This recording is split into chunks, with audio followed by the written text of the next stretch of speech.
इस फिल्म की शुरुआत किसी अनजान आदमी को दिखाते हुए होती है जो कि किसी की लाश लेकर एक पहाड़ पर खड़ा होता है और इसके बाद यही आदमी अपनी कहानी बताना शुरू करता है। वह कहता है कि मैं एक चलती फिरती लाश हूँ बिना किसी आत्मा के, क्योंकि वह विक्टर फ्रैंकस्टाइन नाम के एक डॉक्टर को मिला था और इसकी लाश उन्हें काफी बुरी हालत में मिली थी, लेकिन फिर भी उन्होंने अपने एक्सपेरिमेंट करके इसे जिंदा कर दिया। लेकिन बाद में उन्हें इस बात का एहसास हुआ कि उन्होंने किस राक्षस को जिंदा कर दिया है और इसीलिए आखिर में उन्होंने इसे मारने की कोशिश की, लेकिन यह शैतान किसी तरह से बच गया। वह शैतान बदले की आग में था, इसीलिए उसने अपने बनाने वाले को ही खोज निकाला और उसने उनकी वाइफ की जान लेकर अपना बदला पूरा किया। जब विक्टर फ्रैंकस्टाइन को इस बारे में पता चला तो उन्होंने अपनी वाइफ की मौत का बदला लेने के लिए उस शैतान का काफी दिनों तक दूर दूर तक पीछा किया, पर वो भूख प्यास से ज्यादा दिन तक उसे ढूंढने में कामयाब न हो सके और कड़कती ठंड ने उनकी जान ले ली। लेकिन फिर भी विक्टर उस शैतान के मालिक ही थे, इसीलिए उस शैतान ने अपने मालिक को अच्छी तरह से दफनाया।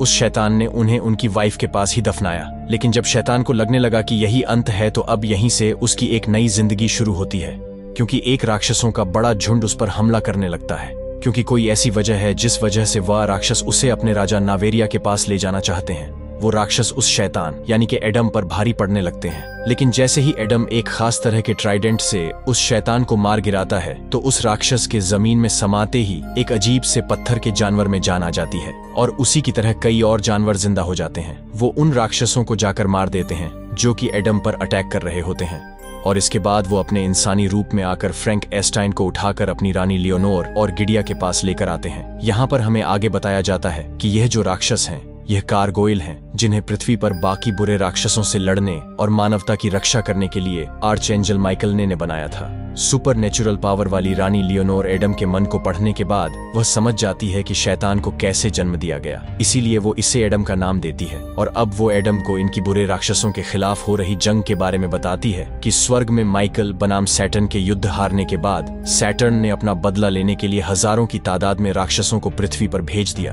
क्योंकि वो सभी मिलकर एक ऐसी जंग को अंजाम देने वाले हैं, यानी कि इंसानों का नामो निशान तक धरती से मिट जाएगा और हमारा काम इन राक्षसों को ऐसा करने से रोकना है। लेकिन इंसानों को अभी इस बारे में नहीं पता, वो इस बात से बिल्कुल बेखबर हैं। लेकिन एडम की शक्तियां देखने के बाद रानी लियोनोर उसे अपने साथ मिलकर काम करने के लिए कहती है, लेकिन एडम रानी से साफ इनकार कर देता है कि क्योंकि वो अपनी जिंदगी अकेले बिताना चाहता था। लेकिन वो एडम के जाने से पहले उसे एक खास तरह का हथियार देते हैं जिससे वो उन राक्षसों से खुद की हिफाजत कर सके, क्योंकि अभी तक किसी को कोई खबर नहीं थी कि आखिर राक्षस एडम के पीछे क्यों थे, और यह एक ऐसा हथियार है जिनसे वो उन राक्षसों को आसानी से नर्क भेज सकता है। और अब इसीलिए एडम सबसे दूर रहने के लिए दुनिया के किसी कोने में जाकर अपनी जिंदगी बिताने लगता है, लेकिन वह राक्षस कहीं पर भी उसका पीछा नहीं छोड़ते और अब देखते ही देखते ऐसे ही 200 साल बीत जाते हैं। उसके आसपास की दुनिया अब पूरी तरह से बदल चुकी थी, लेकिन एडम अभी भी बिल्कुल वैसा ही था। लेकिन अब वो उन राक्षसों से तंग आ चुका था और अब इससे पहले कि वो राक्षस उसका शिकार करे, एडम उन राक्षसों को ढूंढकर उनका शिकार करने लगता है। लेकिन जब एक दिन एडम ऐसे ही उन राक्षसों को मार रहा होता है तो एक मासूम इंसान की जान चली जाती है, जिसका पता जब गोरगोइल्स को चलता है तो वो तुरंत एडम को अपने कब्जे में ले लेते हैं, क्योंकि एडम की वजह से ही इंसानों को डीम और गोरगोइल्स का वजूद पता चल गया था और इसीलिए सजा के तौर पर वो लोग हमेशा के लिए एडम को अपने पास कैद कर लेते हैं। लेकिन एडम की उस फाइट के दौरान एक राक्षस उससे बच निकला था, जो कि तुरंत अपने राजा नेवेस के पास जाकर उसे एडम के जिंदा होने की खबर दे देता है। यहाँ पर हमें पता चलता है कि यह राक्षसों का राजा नेवेस लाया और कार्ल की मदद से एक ऐसे प्रोजेक्ट पर काम कर रहे होते हैं जिससे वो मरे हुए को जिंदा कर सके,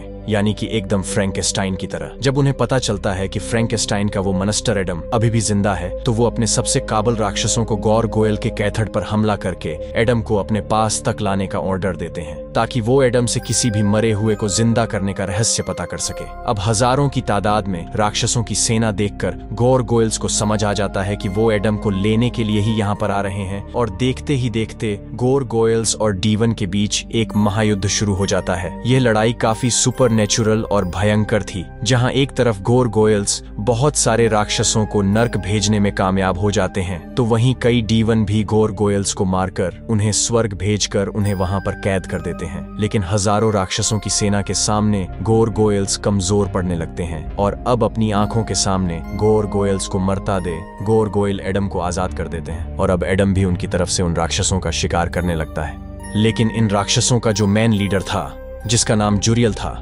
जब उसके हाथ एडम नहीं लगता तो वो घोर घोयल की रानी लियोनोर को अपने कब्जे में ले लेता है। एडम को पता चलने पर वह लियोनोर को बचाने के लिए उनके पीछे भागता है, पर वहीं पर सेकंड इन कमांड गिडिया को एडम न मिलने पर वह अपनी रानी को बचाने के लिए उसी फ्रैंकस्टाइन जर्नल जिसमें मरे हुए को जिंदा करने की तरकीब लिखी हुई है, वो उस किताब के बदले दुश्मन से सौदा करने का तय करता है, जो कि उन्हें एडम के पास से मिली थी जिस रात उन्होंने एडम को बचाया था। लेकिन एडम अपने क्रिएटर की उस किताब को उन राक्षसों के जर्नल के हाथ लगने नहीं दे सकता था। और अब इससे पहले कि राक्षस जनरल जोरियल उस किताब को लेकर यहाँ से भाग निकलता, एडम और राक्षसों के बीच यहाँ पर एक और युद्ध शुरू हो जाता है। लेकिन फिर भी आखिर में जोरियल भाग निकलता है, जिसका पीछा करने के बाद जब एडम नेवे एस की सीक्रेट लैब के अंदर जाता है तो यहाँ आने के बाद एडम इनका प्लान समझ जाता है कि मिलियन ऑफ टीम स्पिरिट जो कि नर्क में कैद हैं, उन सभी को वापस जिंदा करने के लिए ये वसल्स तैयार किए जा रहे हैं, क्योंकि राक्षस की आत्मा ऐसे ही शरीर में दाखिल हो सकती है जिसकी कोई आत्मा ना हो। और एक बार इन वसल्स में राक्षसों की सोल दाखिल हो जाने पर वो एडम के क्रिएटर फ्रैंक एस्टाइन की उस बुक की मदद से वो एडम जैसी सेना तैयार कर लेंगे।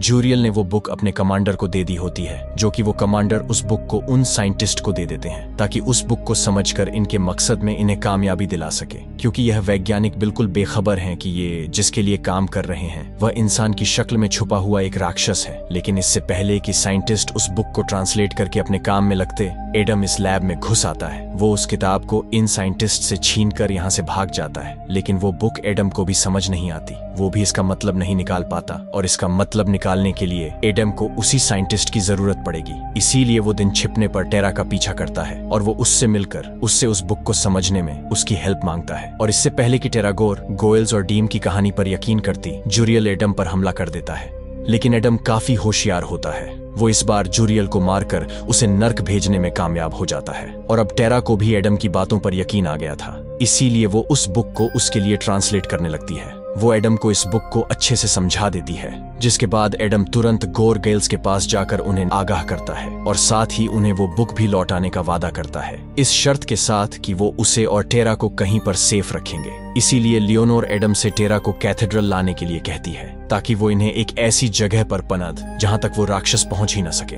लेकिन एडम के यहाँ से जाने के बाद हमें पता लगता है कि ये लियोनोर की एक कहानी है, ये भी गद्दार है, क्योंकि उसका प्लान एडम और टेरा के साथ उस जर्नल को भी अपने कब्जे में लेना था, क्योंकि अब वो इंसानों की खातिर एडम को और ज्यादा जिंदा रखकर और जोखिम नहीं उठा सकते। इसलिए वह अपने सबसे बहादुर आदमी गिडिया को एडम की जान लेकर उस किताब को हासिल करने का ऑर्डर देती है, जिसके बाद अब गिडिया और एडम के बीच एक भयंकर फाइट होती है। लेकिन गोरगोयल्स काफी ज्यादा ताकतवर थे, इसलिए एडम उनके सामने कमजोर पड़ता नजर आता है। लेकिन एडम काफी होशियार था, आखिर में वो गिडिया को भी मारकर उसे स्वर्ग पहुंचाने में कामयाब हो जाता है। और लियोनोर की धोखाधड़ी के बारे में उसे पता चलने के बाद वह सबसे पहले उस किताब को ही नष्ट कर देता है, ताकि फ्रैंक एस्टाइन की ये खोज एक रहस्य बनकर रह जाए। लेकिन वही नेवेअस ने टेरा को अगवा कर लिया होता है, क्योंकि वो समझ गया था कि टेरा एडम के लिए काम कर रही है, और साथ ही यह भी कि उसने उस किताब का अनुवाद कर लिया है। इसलिए वो टेरा के सामने उसके पार्टनर का गला दबाने लगता है। वो टेरा से कहता है कि मुझे सब कुछ बताओ, मेरे लिए ये एक्सपेरिमेंट बहुत जरूरी है, वरना मैं इसकी जान ले लूंगा। और अब मजबूरी में टेरा को उसकी बात माननी पड़ती है। और अब देखते ही देखते नेव्स का 200 साल पुराना सपना पूरा करने में टेरा कामयाब हो जाती है, और अब धीरे धीरे उन सभी सेल्स में जान आने लगती है। वहीं राक्षसों का खात्मा करने के लिए सबसे पहले एडम अपने पीछे